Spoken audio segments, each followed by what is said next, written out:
তারপর আবার হিন্দু, আলতা পরবো না, তা কি কখনো হতে পারে? আর আমরা যাচ্ছি এক জায়গায়, ইন্ট্রো দেখে হয়তো, ইন্ট্রো আর থাম্বনেল দেখে তোমরা বুঝে গেছো যে আমরা কোথায় যাচ্ছি। আর যেহেতু অনেকটা লং জার্নি করব, তার জন্য বাড়িতে খাবার বানিয়ে নিয়েছি, কারণ ট্রেনে যাব, ট্রেনের মধ্যে কোথায় কি খাবার পাবো, কতটা কমফোর্টেবল হবে সেটা জানি না। তার জন্য আমি পছন্দ করে সবসময় বাড়ি থেকে রুটি তরকারি আর একটু সিমাই বানিয়েছিলাম একদম শুকনো শুকনো করে, যাতে মানে ব্যাগের মধ্যে কোথাও পড়ে নষ্ট না হয়। সো এখন কলকাতা স্টেশন থেকে আমাদের কিন্তু গাড়ি ছেড়ে দিয়েছে। সো ফ্রেন্ডস, ফাইনালি আমি তো রেডি ব্যাগ ট্যাগ নিয়ে। আর এখন পর্যন্ত বাড়ির সবাই বেরোয়নি, তবে ওদের ব্যাগপত্র রেডি সব। আর এই ব্যাগে আমরা খাবার টাবার সব গুছিয়েছি। আমরা কিন্তু চলে এসেছি আমাদের বাড়ির কাছাকাছি যে রেল স্টেশনটা আছে ওই স্টেশনে। আর আমরা না 4:50 ট্রেন ধরবো, এখানে অপেক্ষা করছি ট্রেন আসার জন্য। আর ট্রেন চলেও এসছে। আমাদের 2.5 ঘন্টার জার্নি ট্রেনে। আমরা বসে বসে আড্ডা গল্প করতে করতে প্রায় 2.5 ঘন্টা পেরিয়ে আমরা চলে এসেছি শিয়ালদা স্টেশন। আর এখন শিয়ালদা স্টেশনে প্রায় 7:30 কি 7টা এরকম বাজে। সো দেখো কত সুন্দর স্টেশনটা সাজানো, মানে বেশ ভালো লাগছে। প্রচণ্ড ভিড়, শিয়ালদা স্টেশন যথেষ্ট ব্যস্ততম একটা স্টেশন। তো তোমরা যারা স্টেশনটা দেখেছো, এই রাত্রেবেলা স্টেশনটার ভিউ দেখো কত সুন্দর লাগছে। আমরা কিন্তু এখান থেকে যাব চিতপুর, মানে যেটা এখন কলকাতা স্টেশন হিসেবে সবাই চেনো। সো এখন আমি আছি কলকাতা স্টেশন।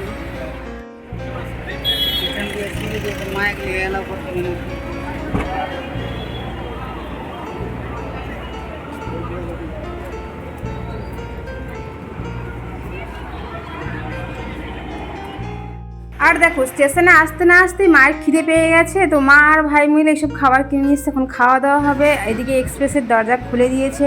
সো আমরা যেহেতু স্লিপার বুক করেছিলাম, কারণ যাওয়ার সময় অন্তত রেস্ট নিয়ে যেতে হবে, তার জন্য আমরা স্লিপারের সিটগুলো খুঁজছিলাম। দেখো আমাদের এক জায়গায় কিন্তু পুরো ফ্যামিলির সিট নাম্বার আমরা পাইনি। আর যারা এখানে ছিল 2-1জন সিট যাদের ছিল, তো তাদের সাথে আমরা একটু অ্যাডজাস্টমেন্ট করে পুরো ফ্যামিলি আমরা একসাথেই বসেছি। আর খিদে পেয়ে গেছে সবার। সো এখন আমরা যে বাড়ি থেকে খাবারগুলো নিয়ে এসেছিলাম ওগুলোই খাবো, আর সবার কাছ থেকে রিভিউ নেব যে খাবারটা কেমন হয়েছে। ঠিক আছে, হ্যাপি জার্নি। আসা টমেটো নেই, ধনেপাতা নেই, এমনি করেছি। আচ্ছা, হ্যাপি জার্নি। ঠিক না থাকলেও তো হ্যাপি জার্নি টু ইউ।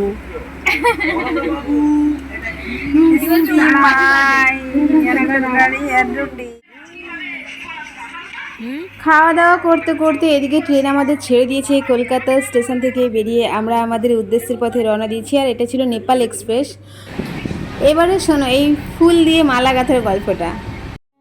তো দেখো ওখানে গিয়ে সেই আমাদের মানে এত ফুল কিনতে হবে।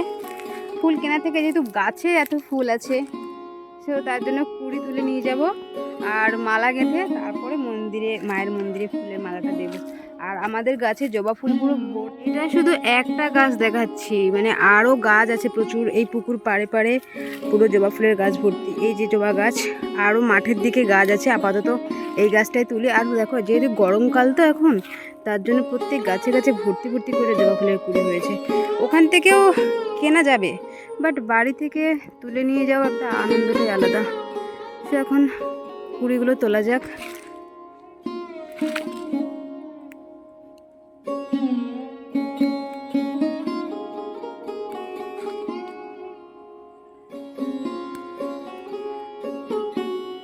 বেশ বড় বড়।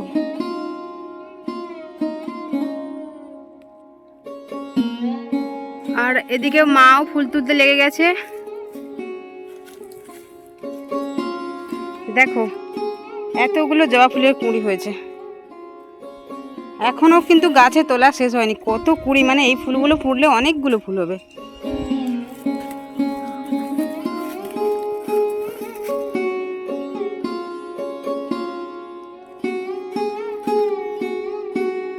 যা হচ্ছে ছেড়ে দাও, ওইটাতে তুলে নি আমি, ওটাতে এখনো আছে। হ্যাঁ 100টার বেশি হয়ে যাবে এটা।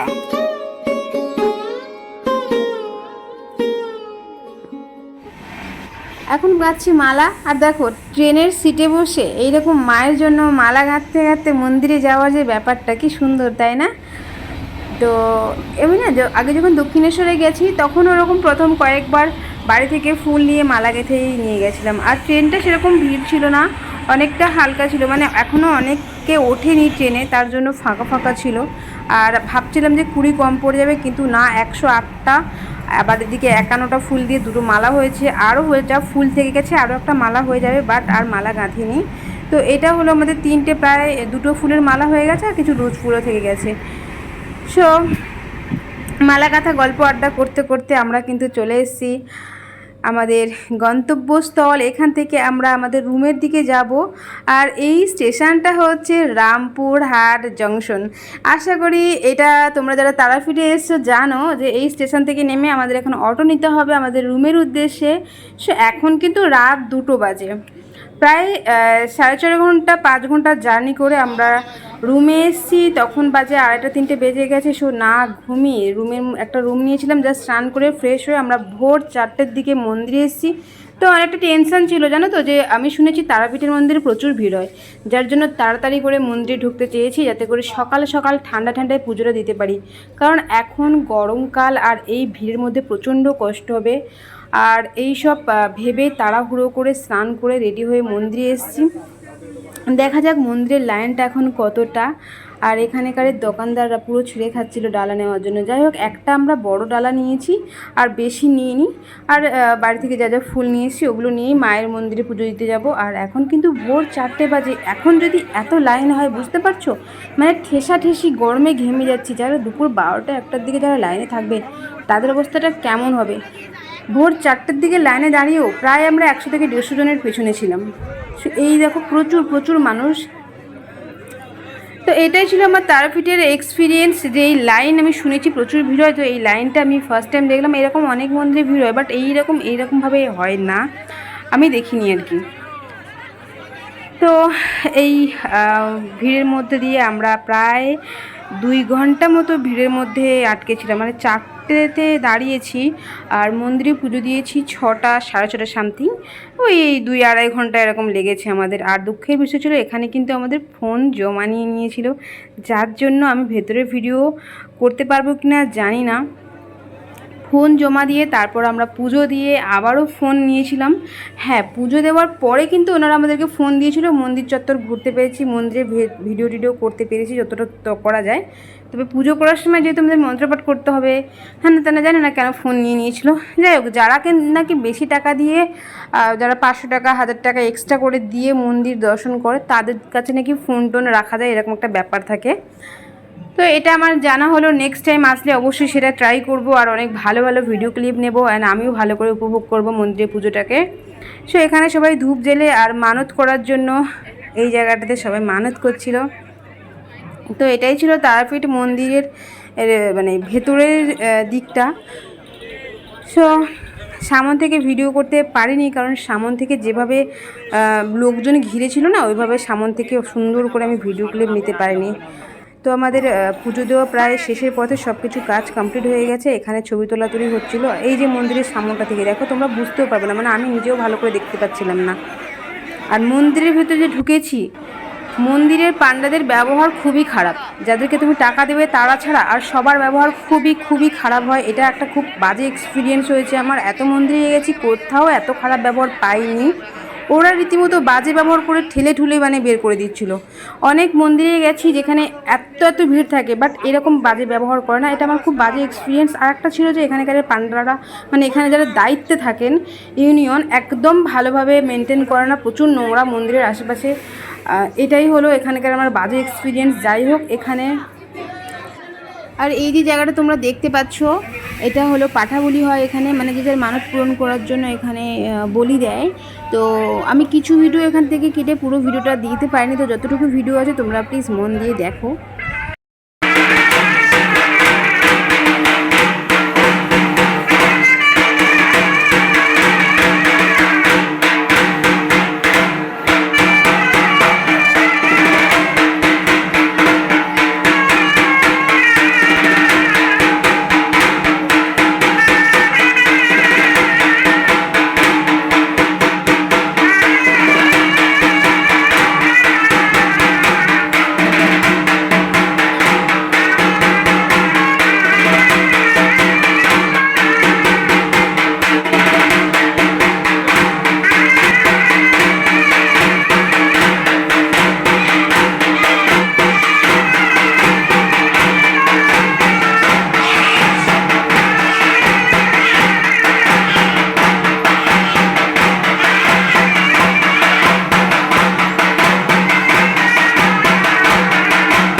দেখলে যায় না, কিছু ভিডিও মাঝখান থেকে কেটে দিয়েছি, কারণ পুরো ওই যে কাটার মুহূর্তের ভিডিওটা শেয়ার করা যাবে না ইউটিউবের সিস্টেমে, সেটা একদমই আপত্তিকর। যাই হোক, এখান থেকে বেরোলাম। আর আমার কপালে দেখো, আমাকে বৈষ্ণব তিলক দিতে এসেছিলো, আমি বলেছিলাম যে আমাকে শৈব তিলক দাও, সে এমন ঘেটে দিয়েছে আমি বুঝতেই পারছি না যে এটা মাথায় কী তিলক দিয়েছে। যাই হোক, কিছু একটা মাথায় তিলক দিয়ে দিয়েছে। আর আমরা এখন মন্দির থেকে বাইরে বেরিয়ে যাচ্ছি। আর এইটা ছিল মন্দিরের সামনে, মানে 1 নম্বর গেট। তো 1 নম্বর গেটের অপোজিটে শ্মশান ছিল। তো দুর্ভাগ্যক্রমে শ্মশানে আমার যাওয়া হয়নি। তো পরবর্তী কখনো আসলে তো শ্মশান দেখবো আমি। মন্দিরে আমার অনেক কিছু জিনিস মানে দেখার বাকি থেকে গেছে, তো সেগুলো পরে এসে দেখবো। আর যেখান থেকে আমরা ডালাটা নিয়েছিলাম, তো ওখানে আমাদেরকে ঝুড়ি ফেরত দিয়ে দিতে হয়েছে, এরকম একটা ব্যাপার। তো আর প্রসাদ হেনা তেনা যা যা আমরা ডালার উদ্দেশ্যে মাকে নিবেদন করেছিলাম সেগুলো আমাদেরকে দিয়ে দিয়েছে, বাট ঝুড়িটা ওরা নিয়ে নিয়েছে। আর যেহেতু এটা বর্ধমান ডিস্ট্রিক্টে আসলাম, আর সেখানে এসে এই ল্যাংচা খাওয়া হয়নি, তো তোমাদেরকে দেখাচ্ছি।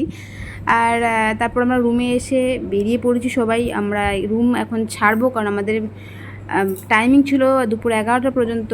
এখন যদিও 11টা বাজেনি, সো আমরা এসে একটু ফ্রেশ হয়ে ঘুমাচ্ছিলাম। আর ঘুম থেকে উঠে সবাই বেরোবো এখন আমাদের পরবর্তী উদ্দেশ্যে। তো পরের ব্লগ দেখলে বুঝতেই পারবে যে আমরা কোথায় গেলাম। আর দেখো, মাও রেডি হচ্ছিল। ফাইনালি আমরা রুম ছেড়ে বেরালাম। আর এই যে স্টেশনটা দেখছো, এই স্টেশনটাই হলো রামপুরহাট জংশন, যেখানে কিনা তারা মায়ের মন্দিরের আদলে একটা চূড়া বানানো আছে।